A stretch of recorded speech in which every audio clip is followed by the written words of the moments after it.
السؤال رقم 1: وقت رد الفعل ممكن يتغير حسب السرعة.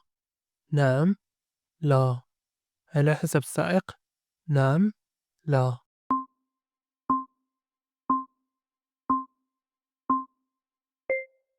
نجاوب صح هو رقم 2 3.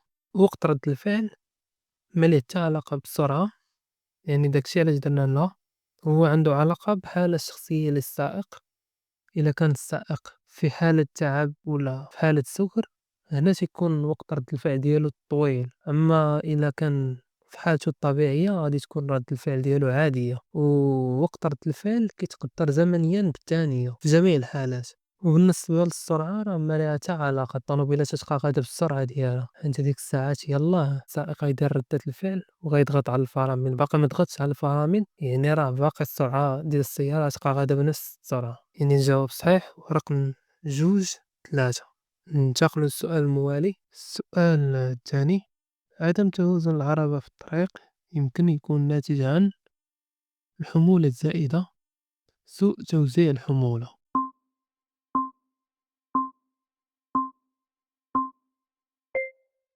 الجواب الصحيح هو رقم 2: سوء توزيع الحمولة. حيت إلا كانت المركبة محطوط فيها الحمولة بشكل ماشي موزع بطريقة جيدة، بحال حطيت في جهة اليمين كتر من جهة اليسار، ملي تكون غادي في حالة سير المركبة ما تكونش شادة التوازن ديالها اليمين كتر من اليسار. حيت على حسب الحركة ديال السيارة الحمولة تتبقى تكحاز يا إما اليمين ولا اليسار. يعني الجواب الصحيح في هاد الحالة هو 2. ملي تتكون غادا في المسار ديالها ما تيكونش متوازن، يعني السبب الرئيسي هو سوء توزيع الحمولة. ننتقلوا للسؤال الموالي. السؤال الثالث: واش يمكن ليا نسوق هاد الدراجة اللي السعة ديالها فوق 125 سنتيمتر مكعب برخصة السياقة من صنف باء؟ نعم، لا.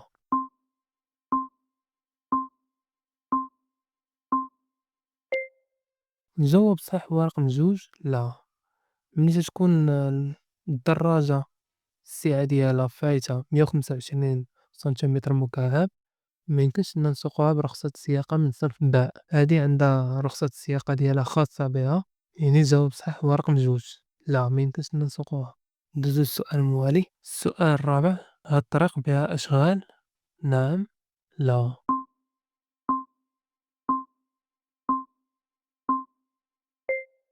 الجواب صح هو رقم 1 نعم. كما تنشوفو علامة الأشغال ودايرين لنا العلامات بشكل صفر ودايرين لنا دوك البانوات الليمونيين. يعني هادشي كامل كيبين لنا بلي هاد البلاصة هادي فيها أشغال وخصنا نتابعو ونقصو من السرعة. يعني الجواب الصح هو رقم 1. السؤال الخامس: دورة تكوينية في السلامة الطرقية كتمكن من استرجاع نقطة، نقطتين، 4 نقاط.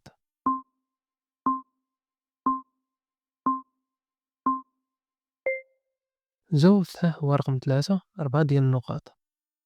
هاد الدورة التكوينية كنديروها إلا كيمشي لنا من النقاط الثلثين من رخصة السياقة.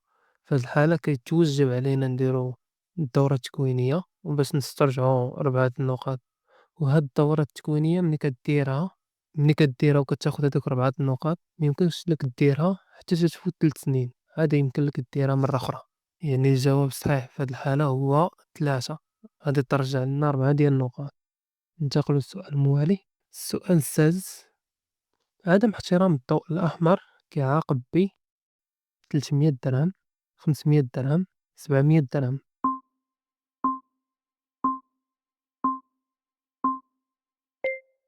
الجواب الصحيح هو رقم 3 700 درهم.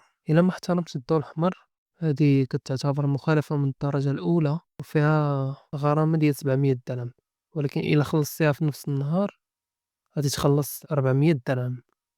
ولا فات 24 ساعة تما غادي تخلص 500 درهم. ولا فات 15 اليوم تما غترجع الغرامة ديالها 700 درهم. هو الرقم الأصلي ليها. يعني الجواب الصحيح 700 درهم. وتناخد الرقم الأصلي للمخالفة الدرجة الأولى فيها 700 درهم، يعني داكشي علاش درنا 700 درهم. ندوزو للسؤال الموالي. السؤال السابع: أثناء السير كيتقدر متوسط زمن رد الفعل بثانية، 2 ثواني، 3 ثواني.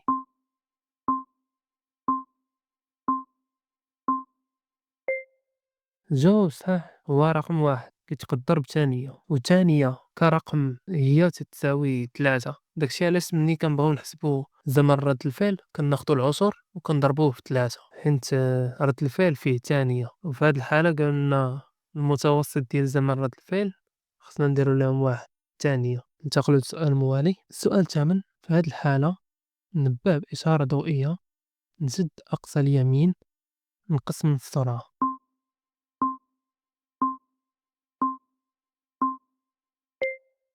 الجواب الصحيح هو 2 3. نشد أقصى اليمين باش إلا كانت شي سيارة قدامي دوز، يعني خصني نكون شاد أقصى اليمين ونقص من السرعة.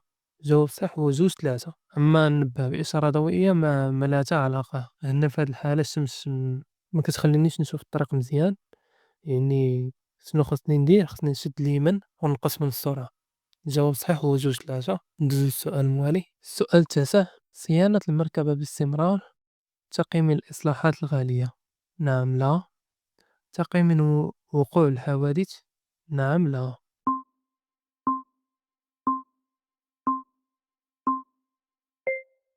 الجواب الصحيح هو 1 3. إلا كنت ندير الصيانة باستمرار في هاد الحالة كنوفر على راسي من الإصلاحات الغالية، حيت تنكون صاوبت كل وقيتة ملي تيجي وقيتة ديال الفيدونج ولا لقيت شي مشكل كنمشي تندير الصيانة ديالو. في هاد الحالة راه تنتفادى المشاكل اللي صعابين وكيكلفوا ماديًا، وفي نفس الوقت كنوقي من الحوادث، حيت إلا ما كانتش السيارة كدير الصيانة ديالها باستمرار يقدر تخسر شي حاجة وأنا تنسوق في السيارة، في هاد الحالة غادي تسبب في حادثة. يعني إلا كنت ندير الصيانة باستمرار راه غادي نقي راسي من الإصلاحات الغالية، ونحمي راسي من الحوادث السير اللي كيوقعوا بسبب هاد الصيانة. يعني الجواب الصحيح هو 1 3. السؤال الأخير: وقت الشتا مسافة الأمان خاصها تزاد؟ نعم لا.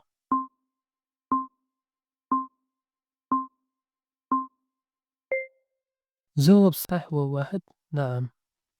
حيت في وقت الشتا تتكون الأرض كتزلق، يعني المسافة بيني وبين الشخص اللي قدامي خاصها تزاد، ما نخليش نفس المسافة، حيت ملي غنبغي نتوقف تقدر السيارة تزيد لقدام وتنزلق وغادي تكون مسافة كبيرة، يعني ديما نخلي مسافة بيني وبين السيارة ملي تكون الشتا. مسافة الأمان الدنيا في داخل المدينة هي 30 متر، وخارج المدينة هي 70 متر.